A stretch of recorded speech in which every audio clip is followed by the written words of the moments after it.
Hello साथीहरू, यो चाहिँ श्रम संस्कृति पार्कभित्र रहेको माननीय हर्क साङपाङ राईज्यूको भिजनमा बनेको हाम्रो आदरणीय श्रमदाताज्यूहरूले बनाएको यो चाहिँ ज्येष्ठ नागरिक पार्क हो है साथीहरू।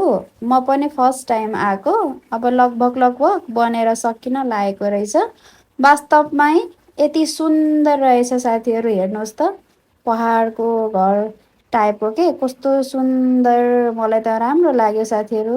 यता चिन्डो पनि राख्नु भएको रहेछ वाबु, अनि यति सुन्दर है। मान्छेहरूले क्युआर भन्छन् नि, हो त्यही क्युआरले बनेको है साथीहरू। यो ठाउँ चाहिँ एकदमै पिसफुल अनि पर्यटकीय स्थल रहेको छ साथीहरू। यहाँ चाहिँ सिक्किम, भुटान, विभिन्न देशहरूबाट चाहिँ घुम्न आउनुहुन्छ।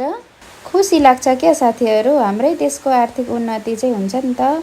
अनि यो ठाउँ चाहिँ एकदमै युनिक छ है साथीहरू। हजुरहरू पनि एकचोटि चाहिँ भिजिट गर्नुहोला। Thank you.